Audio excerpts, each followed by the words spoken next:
I'm going to keep this real simple for all of you. All I ask you to take away in the next 5 minutes is 4 words. Foresight, innovation, expertise, and grit. That's right, good old-fashioned grit. See, here's my story. My background is TV sports sponsorship sales. I've seen firsthand that sports is the only remaining entertainment vehicle that is still consumed live and in real time. I knew there was a way to monetize that phenomenon. My vision was to take the screen that serves up the live sports, whether it be the big monitor or mobile device. I want to marry that screen to the social media screen that sports fans use to interact with each other while they're watching the game. My vision is to serve up a third screen. Okay? I want to create the next generation of fantasy sports. Now, to do that, I know I need to innovate and differentiate.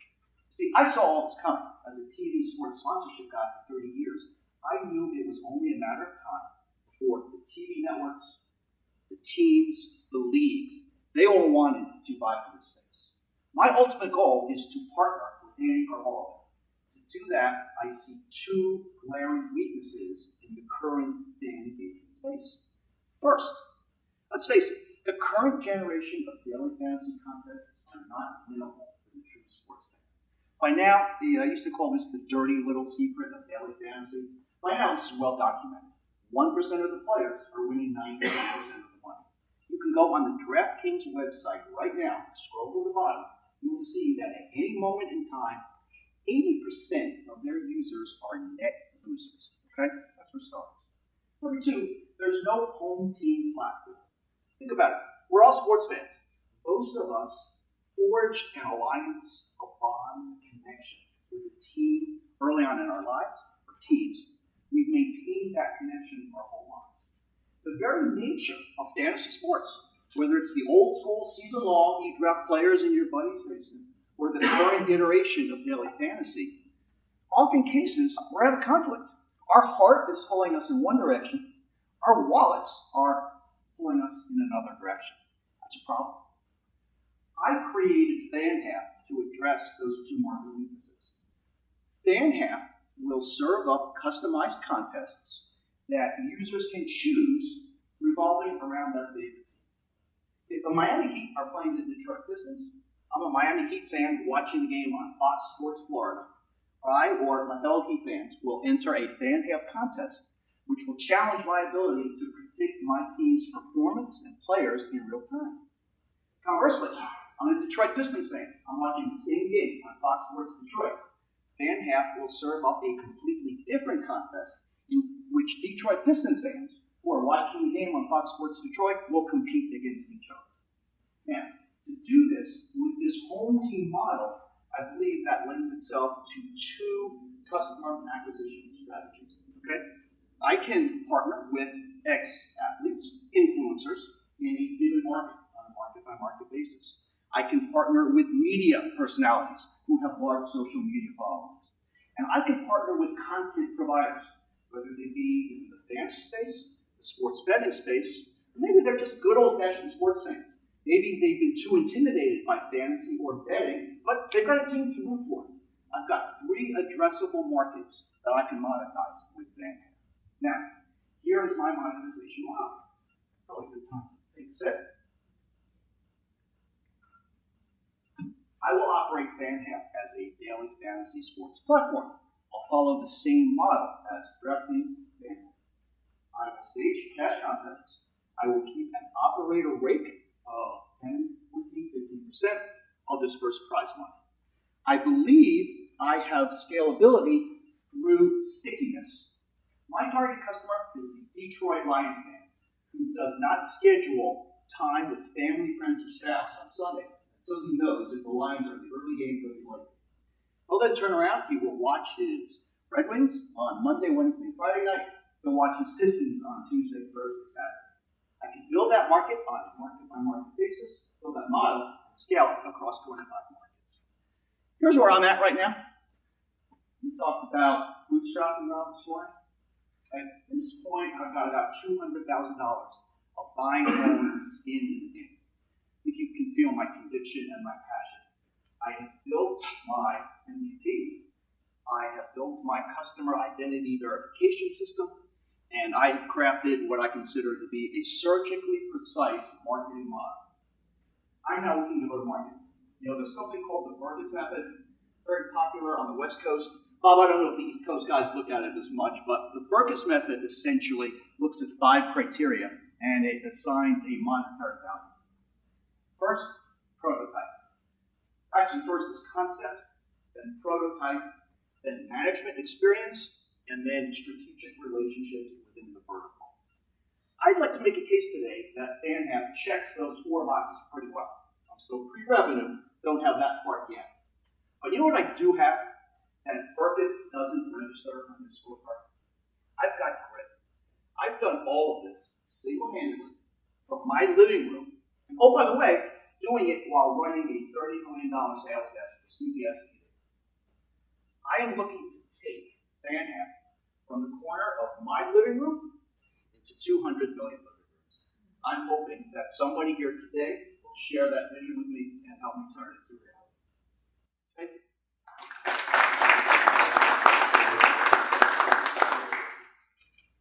Questions?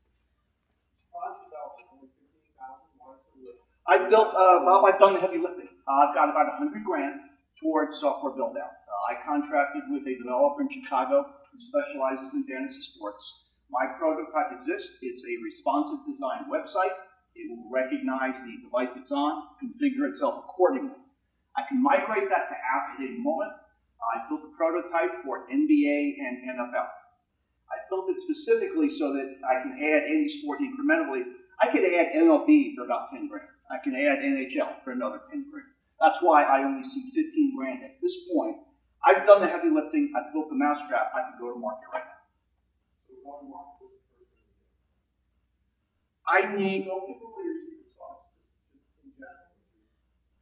I want to engage with fans. My original model as a linear TV guy, I know my secret sauce is 30 years in TV. I know how to buy advertising time on regional sports networks at 30 cents on the dollar.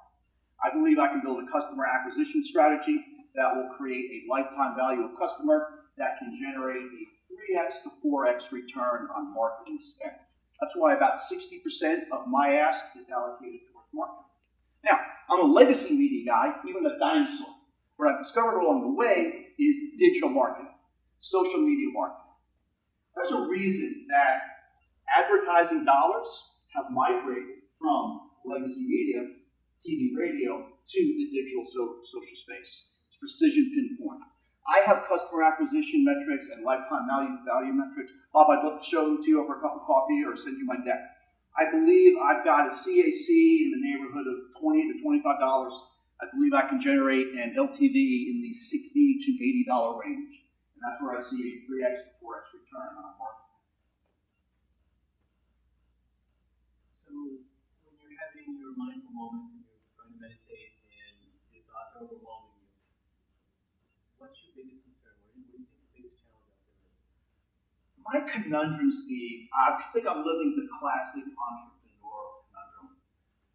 I'm trying to go to market, get users.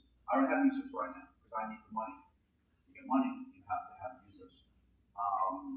To get past that point has been my challenge. I'm trying to circumvent that, trying to leverage my media partnerships. I'm currently in discussion. I like to say I have friends in high places at all the TV players.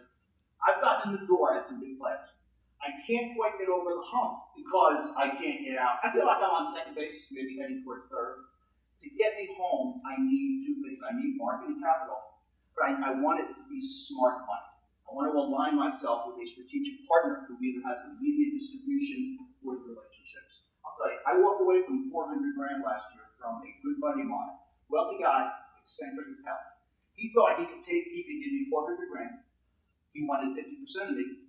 He thought we were off the races. We'd be happily living happily ever after. I told him, no, it doesn't work that way. 400 grand will get me to market. It will get us on the radar. It will put us in position to monetize, generate revenue that we can reinvest in the company, and then put us in position for our Series A.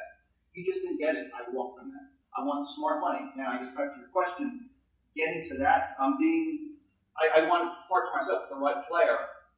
That's the difficult part. That's what I'm in.